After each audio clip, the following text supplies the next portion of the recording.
Good morning and welcome to coffee time sip and see. నేను నారాయణ రెడ్డి. మన దినపత్రికలోని ప్రధాన వార్తలను విశ్లేషించుకునే కార్యక్రమం కాఫీ టైమ్ సిప్ అండ్ సీకి స్వాగతం పలుకుతూ ఈరోజు మనతో ఉన్నారు సీనియర్ జర్నలిస్ట్ పొన్నూరు వెంకట శ్రీనివాసరావు గారు. మరి వారిని అడిగి ముఖ్యమైన విశేషాలు ఏంటో చూద్దాం. నమస్కారం గురువు గారు. Good morning. Very good morning and welcome to coffee time. వార్తలు చూడండి. షూర్. సో ముందుగా ఒకసారి సాక్షిలో చూద్దాం. బాబు ముడుపులకు రోహిత్ వేషం, సీఎం హోదాలో సినిమాతో వైట్ బ్లాక్గా మళ్లింపు, సినిమా నిర్మాణం పేరుతో నిధుల ప్రవాహం, 5 నుంచి 6 కోట్ల ఖర్చుతో తూతుమంత్రంగా సినిమాలు. ఇక మానవ చరిత్రలోనే సువర్ణ అధ్యాయం. నిన్న అబుదాబిలో ఒక ఆలయాన్ని ఆవిష్కరించారు మన ప్రధాని గారు. అబుదాబిలో ఆలయ నిర్మాణంపై ప్రధాని మోడీ ప్రశంసలు, లాంఛనంగా ప్రారంభించిన పీఎం. యుఏఈ అధ్యక్షునికి కృతజ్ఞతలు. చాలా బాగుంది సార్, చక్కగా మొత్తం ఆర్కిటెక్చర్. అవును, ఆర్కిటెక్చర్ కానీ బ్రహ్మాండంగా ఉంది. మళ్ళీ మన అయోధ్యలో రామ మందిరం గుర్తుకొచ్చింది. ఇక ఏడాదిలోనే 2.46 లక్షల కోట్లు ఒడిబడిగా వాస్తవ రూపంలోకి పెట్టుబడులు. నిన్న వర్చువల్ రూపంలో పెట్టుబడులకి శంకుస్థాపన చేశారు. ఇక పొత్తు టీడీపీ సీనియర్లు చిత్తు, జనసేనకు 50, బీజేపీకి 25, మొత్తంగా టీడీపీకి 75 సీట్లు వదులుకోవాల్సిన పరిస్థితి. ఇక నేడే వాలంటీర్లకు నగదు పురస్కారాలు, గుంటూరు జిల్లా ఫిరంగిపురంలో అందించనున్న సీఎం జగన్. అప్పుడే ఇస్తున్నారా? డబుల్ చేసేసారు. ఇచ్చేవాళ్ళు. అవును, ఎలక్షన్ వస్తున్నాయి కదా, ముందే పెట్టినట్టున్నారు. అది పెంచి అంటే మళ్ళీ కోడ్ వస్తుంది కాబట్టి. ఇక ఆంధ్రజ్యోతిలో చూస్తే వేలికి ఇంకు పూసేందుకే సచివాలయ సిబ్బందికి ఇలాంటి విధులే అప్పగించాలి, ఎన్నికల్లో ఓపీఓలుగా మాత్రమే ఉపయోగించుకోవాలి, ప్రాధాన్యం లేని పనులు మాత్రమే అప్పగించాలని చెప్పేసి ఎలక్షన్ కమిషన్ ఆదేశాలు జారీ చేసింది వాలంటీర్లకి. ఇక ప్రచార పిచ్చి, ఈ ఆర్థిక సంవత్సరంలో 193 కోట్లతో బాకా, మరో 621 కోట్లు కావాలన్న సమాచార శాఖ. జనం సొమ్ముతో జగన్ ప్రసారం, ఓన్లీ మీడియాకి. ఇక సర్కారు వారి ఇసుక బొక్కుడు నిజం, అనుమతులు లేకుండా నదీ గర్భాలు తవ్వేశారు, అణువణున దోసేశారని చెప్పేసి ఒక వార్త వచ్చింది. ఇక రైతులపై సోనిక్ అస్త్రం, చెవులు చిల్లులు పడేలా భారీ శబ్దాలు, ఢిల్లీ సరిహద్దుల్లో LRDA వినియోగం, డ్రోన్ల ద్వారా బాష్పాయు ప్రయోగం. ఇది చాలా ఘోరంగా ఉంది సార్. మరి పరిస్థితి ఎందుకు, మరి దాని మీద రైతుల మీద అంతా ఇదిగా ఎందుకున్నారు? చర్చలు బిగించి ఎందుకు పిలిచారు? నిన్న చర్చలకు ఆహ్వానించారు. ఓకే, ఆహ్వానించారు. మరి ఏమైందో ఇంకా రిజల్ట్ చూడాలి. సో ఇవి ఆంధ్రజ్యోతిలో ఉన్న వార్తలు సార్. ఈనాడులో చూస్తే ఇసుక అక్రమ తవ్వకాలు నిజమే, అది మా వాళ్ళు ఇందాక చెప్పుకున్నది. వీళ్ళ కలెక్టర్లు గనుల శాఖ గురించి తవ్వకాలు లేని రీచ్ల జాబితా, వాటిలో మాత్రమే కలెక్టర్ల తనిఖీలు, భారీగా తవ్వేస్తున్న రీచ్ల వైపు కన్నెత్తి చూడని వైనం. సేమ్ అవే సార్. Okay, same news. చూడండి. ప్రకాశం జిల్లా వార్తలకు వస్తే పేదలందరికీ న్యాయం జగనన్నతోనే సాధ్యం. ఎవరిది? దర్శి నియోజకవర్గానికి సంబంధించి బూచేపల్లి శివప్రసాద్ రెడ్డి గారికి అక్కడ ఇన్ఛార్జిగా నియమించడం జరిగింది. అంటే ఇన్ఛార్జిగా నియమించినటువంటి వాళ్లే రేపు ఎమ్మెల్యేగా పోటీ చేస్తారు, అభ్యర్థులు అవుతారనేది ఒక జగమెరిగినటువంటి సత్యం. దీంట్లో రేపు మార్పులు చేర్పులు కూడా చేయొచ్చు. అంటే ఎవరికి మీద వ్యతిరేకత రావచ్చు, వాళ్ళని మార్చి ఇంకా బలమైనటువంటి అభ్యర్థి ఉన్నారంటే అక్కర్లైనా మార్చవచ్చు. అయినా కానీ ఇప్పటికి ఉన్నటువంటి పరిస్థితి ప్రకారం ఎవరైతే ఇన్ఛార్జిగా నియమించారో వాళ్లే ఈ అభ్యర్థిగా అవుతారనేది 100% అవకాశం ఉంది. దీనికి సంబంధించి దర్శి నియోజకవర్గానికి బూచేపల్లి శివప్రసాద్ రెడ్డి గారిని ఎంపిక చేయడం జరిగింది.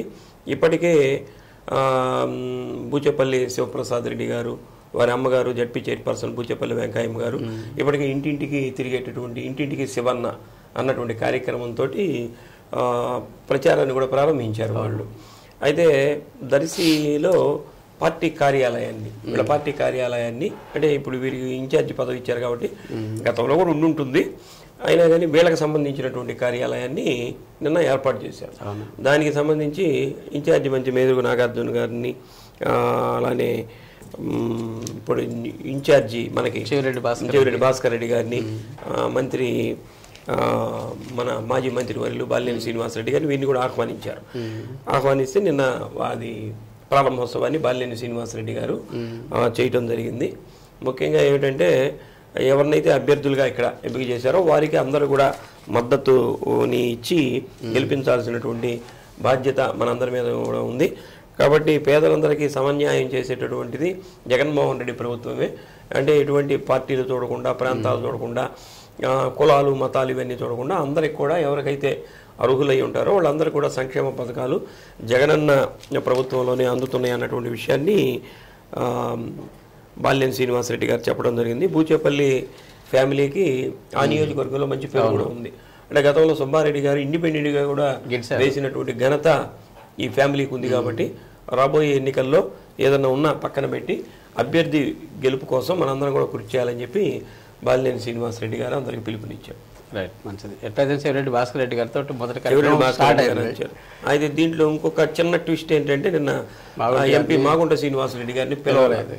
ఇప్పటికి కూడా ఆయన పార్టీలోనే ఉన్నారు, ఎంపీగా ఉన్నారు, అదే నియోజకవర్గంలో కూడా ఆయన ఎంపీగా ఉన్నాడు. మొత్తం మీద ఆయన పిలవలేదని చెప్పి ఆయన వర్గం వారు కూడా కొంత గుర్రుగా ఉన్నట్టు తెలుస్తుంది. మరి రాజకీయాలు కదా ఇవి అంతా, అది ఏం జరుగుతుందో ఏమిటో అన్నటువంటి విషయాన్ని చూడాలి. ఓకే, ఇక కలెక్టర్ని కలిసిన ఎస్పీ గారు పరమేశ్వర రెడ్డి గారు బాధ్యతలు స్వీకరించారు. కాబట్టి ప్రధానంగా మన లా అండ్ ఆర్డర్ కానీ ప్రభుత్వానికి సంబంధించిన సంక్షేమ పథకాలు కానీ ఇద్దరు కలిసికట్టుగా సమన్వయంతో చేసుకోవాల్సినటువంటి అవసరం ఉంది. కాబట్టి పరమేశ్వర రెడ్డి గారు నిన్న కలెక్టర్ గారిని కలిసి ఇక్కడ జిల్లాలో ఉన్నటువంటి వాతావరణం, పరిస్థితులు, ఎన్నికల నిర్వహణ ఏ విధంగా చేయాలన్న దాని మీద వాళ్ళ డిపార్ట్మెంట్కి సంబంధించి చర్చలు కూడా మాట్లాడుకున్నట్లు తెలుస్తుంది. ముఖ్యంగా ఇది రాబోయే ఎన్నికల్లో శాంతియుతంగా ఎన్నికలు నిర్వహించాలని ఇద్దరు కూడా మాట్లాడుకున్నట్లు అర్థమవుతుంది. ఇప్పుడు రాబోయేది ఎన్నికలే కాబట్టి ఇదే ప్రధానమైనటువంటి టాపిక్. ఎలాగ మర్యాదపూర్వకంగానే కలిశారు, కలిసి జిల్లాలో ఉన్నటువంటి విషయాల గురించి చర్చించుకోవడం జరిగింది. ఇక ఇళ్ల పట్టాల పంపిణీకి చర్యలు సార్? ఇళ్ల పట్టాలు 25,000 మందికి పట్టాలు ఇవ్వాలనే ఉద్దేశంతో వేగవంతంగా పనులు కూడా జరుగుతున్నాయి. దీనికి సందర్భంలో నిన్న కలెక్టర్ గారిని కూడా బాలినేని శ్రీనివాసరెడ్డి గారు కలిశారు. దీనికి ముఖ్యంగా మనకి మల్లేశ్వరపురం, అగ్రహారం, వెంగముక్కలపాలెం ఈ 3 ప్రాంతాల్లో భూమిని సేకరించడం కూడా జరిగింది. దీనికి సంబంధించి 430 ఎకరాలని సేకరించారు. 210 కోట్ల రూపాయలు కూడా దీనికి మంజూరైంది. ఇప్పటికే కొంతమంది రైతుల ఖాతాల్లో కూడా వేయటం జరిగింది. అయితే ఇంకొక వార్త కూడా ఏమిటంటే పేదలు కొంతమంది అంటే ఇది లీగల్గా లేదు అన్నటువంటి దాని మీద కోర్టుకు వెళ్ళినట్లుగా తెలుస్తుంది. దీంట్లో ఏమో టీడీపీ వాళ్ళు వేసినట్లు మనం సాక్షిలో చూస్తున్నాం, ఇంకో పేపర్లో చూస్తే వైసీపీ వాళ్ళు వేసినట్లు చూస్తున్నాం. మరి దేనికి సంబంధించిన వాళ్ళు మనకైతే తెలియదు. కానీ మొత్తం మీద కోర్టుకు వెళ్ళినట్టు తెలుస్తుంది. ఏదైనా బ్రేక్ పడబోతాయో ఏమిటో, మరి అది లీగల్గా కాబట్టి రేపు బెంచ్ మీదకి వస్తుందట. మొత్తం మీద మటుకు ఇక్కడ ఇవ్వటానికి అని చెప్పి అన్ని రకాలైన ఏర్పాటు చేస్తున్నారు. లేఅవుట్లో జంగిల్ క్లియరెన్స్కి పెగ్ మార్కింగ్లు ఇవన్నీ వేయడానికి కూడా చూస్తున్నారు. సీఎం గారు రేపు 21 కానీ 25 కానీ వస్తారని చెప్పి బాలినేని గారు కూడా చెప్పారట. కాబట్టి ఆయన ఎప్పుడు డేట్ ఇస్తాడు? 26, 27 అన్నారు. మరి దానికి సంబంధించి అన్ని రకాలైనటువంటి ఏర్పాట్లు అయితే చేస్తున్నారు. సీఎం గారి చేత ఈ పట్టాలు ఇప్పించేదానికి చూస్తున్నారు. అలానే జగనన్న ఇళ్ల నిర్మాణం కూడా జరుగుతుంది. దానికి రిజిస్ట్రేషన్లు కార్యక్రమం కూడా వేగవంతంగా చేశారు. అవి కూడా జగన్మోహన్ రెడ్డి గారి చేత ఇప్పించాలని కలెక్టర్ గారు కూడా ప్రయత్నం చేస్తున్నారు.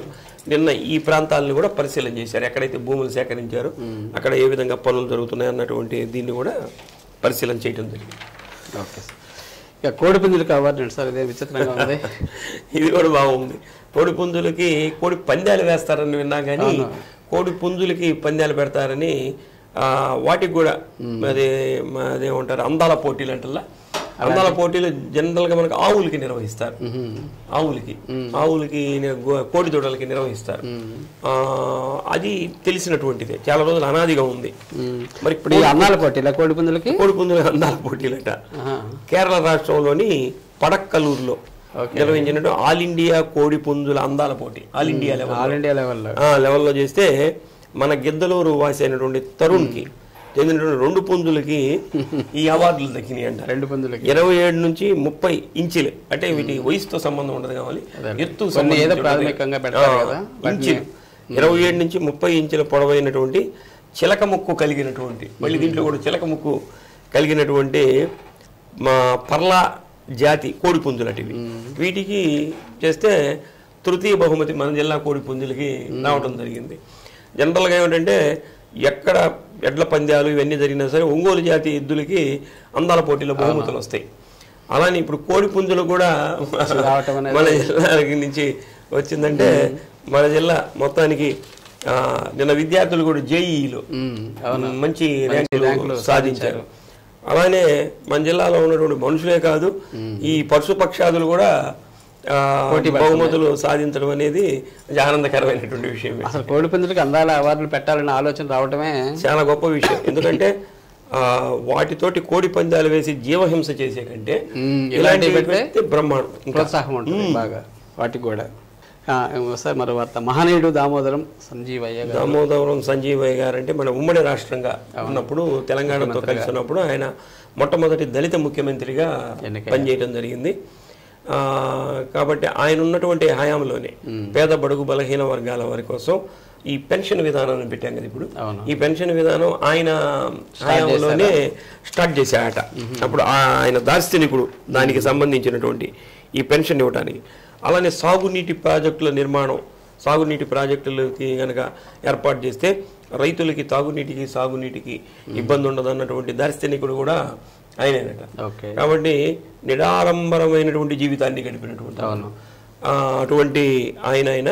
కాబట్టి వారికి నిన్న 104వ జయంతి సందర్భంగా ప్రకాశం భవనం ఎదురుగానే వారి విగ్రహం ఉంది. నిన్న అఫీషియల్ గానే కలెక్టర్ గారు వీళ్ళందరూ కూడా నివాళులర్పించారు. నిన్న ఎంపీ మాగుంట శ్రీనివాసరెడ్డి గారు కూడా పాల్గొన్నారు. అలానే ఎన్టీఆర్ కళాక్షేత్రంలో కూడా ఒక సభని నిర్వహించారు. దాంట్లో కూడా పాల్గొని వారు చేసినటువంటి సేవల్ని ఘనంగా వారికి నివాళులర్పించడం జరిగింది. నిన్న మొన్న మనం ఈ భారతరత్న అవార్డు ఇచ్చారు కదా, బీహార్ ఠాకూరా ఆయన పేరేదో ఉంది. ఆయన కూడా ఇలాంటి జీవితాన్ని గడిపాడు, నిరాడంబరమైనటువంటి జీవితాన్ని గడిపాడు. అసలు ఆయన చరిత్ర చదువుతుంటేనే ఇలాంటి రాజకీయ నాయకులు కూడా ఉంటారా అంటే ఆ రోజు స్వాతంత్ర కోసం పోరాటం చేసినటువంటి వ్యక్తులు వాళ్ళు. అటువంటి వాళ్ళే భారతరత్నం అంటే ఎక్కడ ఉంటారు, అలాంటి వాళ్ళే భారతరత్నంగా వెలుగొందుతారు. అలాంటి వాడు దామోదరం సంజీవయ్య గారిని నిన్న అందరూ కూడా నివాళులు అర్పించడం జరిగింది. బాగా స్ఫూర్తిగా తీసుకోవాలి, ఆయన ఆశయాలని మనం నడవాలి. ఇప్పుడు రాజకీయాల్లో అటువంటి స్ఫూర్తి లేదు.